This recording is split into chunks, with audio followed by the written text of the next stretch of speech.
আসসালামু আলাইকুম দর্শক, আজকে আমি চিকেন ক্লিয়ার স্যুপ তৈরি করব। চিকেন ক্লিয়ার স্যুপটা সবাই খেতে পারে, বিশেষ করে রোগীদের পথ্য হিসাবে চিকেন ক্লিয়ার স্যুপটা খুবই উপকারী এবং প্রায় সময়ই রোগীদেরকে চিকেন ক্লিয়ার স্যুপটা ডাক্তাররা খেতে বলেন। তো অনেক সময় না জানার কারণে আমরা স্যুপটা খাওয়াতে পারি না। যারা জানেন তারা তো জানেনই, আর যারা জানেন না তাদের জন্যই আমার আজকের এই আয়োজন। চিকেন ক্লিয়ার স্যুপটা তৈরি করতে যে উপকরণগুলো লাগবে সেগুলো হচ্ছে, এখানে আমি একটি স্যুপের মুরগি নিয়েছি। স্যুপের মুরগি মানে হচ্ছে বাচ্চা মুরগি, আধা কেজি ওজনের একটা স্যুপের মুরগি। সেটাকে কাটার পরে তার চামড়া এবং ভিতরের নাড়ি ভুঁড়ি, মাথা, পা এগুলো ফেলে দেওয়ার পর যেটুকু অবশিষ্ট আছে সেটুকুই এখানে আমি নিয়েছি। আর নিয়েছি পেঁপেগুলোকে আমি এই সাইজ করে কেটে নিয়েছি। এখানে আমি আধা কাপ পরিমাণ পেঁপের টুকরা নিয়েছি। আর নিয়েছি গাজর, এটি মাঝারি সাইজের গাজর আমি এই সাইজ করে কেটে নিয়েছি। এখানে আধা কাপ পরিমাণ গাজর আছে। আর নিয়েছি একটি লেবুর পিস, লেমন জুস হিসাবে আমি এটা ব্যবহার করব। আধা চা চামচ পরিমাণ আস্ত কালো গোলমরিচ নিয়েছি, 10-12টার মতো হবে। 4টে কাঁচামরিচ নিয়েছি আর 4টে ছোট পেঁয়াজ আমি এভাবে ছিলে নিয়েছি। এগুলোকে আমি পিস করে তারপরে স্যুপের মধ্যে দিব। এইটুক সাইজের একটি আদা নিয়েছি, আদাগুলোকে আমি গোল গোল করে কেটে দিব। এবং লবণ নিয়েছি আমি 1 চা চামচ পরিমাণ। এখন আমি পেঁয়াজ এবং আদাগুলোকে পিস করে নিচ্ছি। পেঁয়াজগুলোকে আমি 4 টুকরা করে নিচ্ছি। 4 টুকরা করে মুখটা ফেলে দিচ্ছি, তাহলে যখন আমি স্যুপের সাথে দিব পেঁয়াজের লেয়ারগুলো নিজে থেকেই খুলে যাবে। আমার পেঁয়াজগুলো কাটা হয়ে গেছে। এখন আমি আদাটা গোল গোল করে কেটে নিচ্ছি।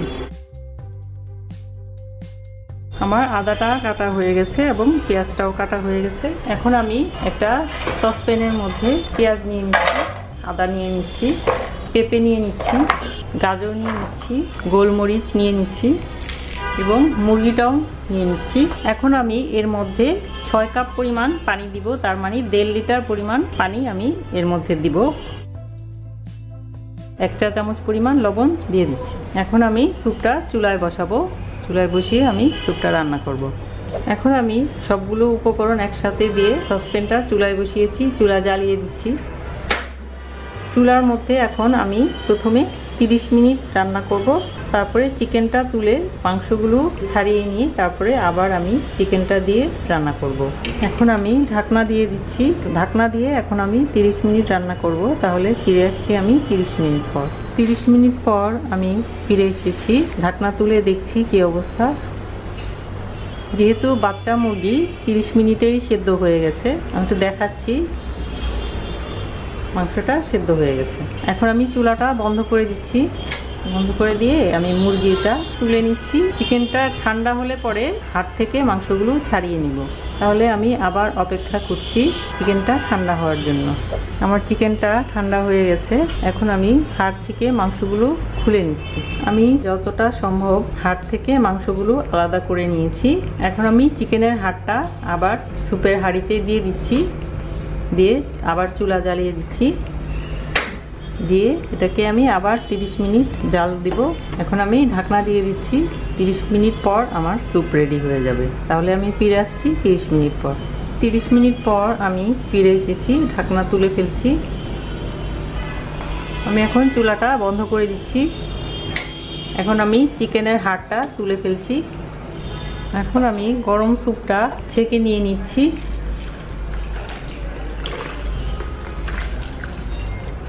থেকে সবজিগুলো আলাদা করে নিয়ে নিচ্ছি।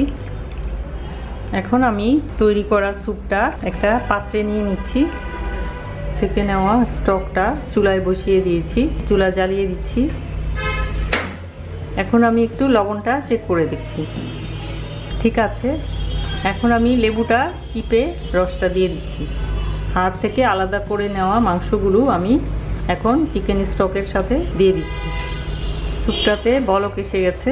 এখন আমি কাঁচামরিচগুলো অল্প একটু মুখটা কেটে দিয়ে দিচ্ছি স্যুপের মধ্যে। তাহলে কাঁচামরিচের ফ্লেভারটা হবে, কাঁচামরিচের ফ্লেভারে স্যুপটা খেতে একটু ভালো লাগবে। এখন আমি একটু লবণটা চেক করে দেখছি, ঠিক আছে। যদি বেশি অসুস্থ রোগীর জন্য আপনারা স্যুপ তৈরি করেন তাহলে কাঁচামরিচ না চাইলে নাও দিতে পারেন। আমার স্যুপটা রেডি হয়ে গেছে। আমি এখন চুলা বন্ধ করে দিচ্ছি। এখন আমি সার্ভ করছি। তৈরি হয়ে গেল আমার চিকেন ক্লিয়ার স্যুপ। অত্যন্ত হেলদি এবং রোগের পথ্য। আজকাল চিকুনগুনিয়া জ্বর চারদিকে হচ্ছে। চিকুনগুনিয়া জ্বরের জন্য এই হেলদি চিকেন ক্লিয়ার স্যুপটা আপনারা ইচ্ছা করলে বানিয়ে রোগীকে খাওয়াতে পারেন। ভেজিটেবলের স্টক আছে এবং চিকেনেরও স্টক আছে, খেলে অনেক এনার্জি পাওয়া যায়। আশা করি আমার এই ভিডিওটি আপনাদের কাছে ভালো লেগেছে। ভালো লাগলে অবশ্যই লাইক দেবেন, শেয়ার করবেন এবং আমার চ্যানেলকে অবশ্যই সাবস্ক্রাইব করতে ভুলবেন না এবং সাবস্ক্রাইব করে বেল বাটনে ক্লিক করবেন। সবাই অনেক অনেক ভালো থাকবেন, সুন্দর থাকবেন, সুস্থ থাকবেন এই কামনা করে আজকে এখানেই বিদায় নিচ্ছি। খোদা হাফেজ।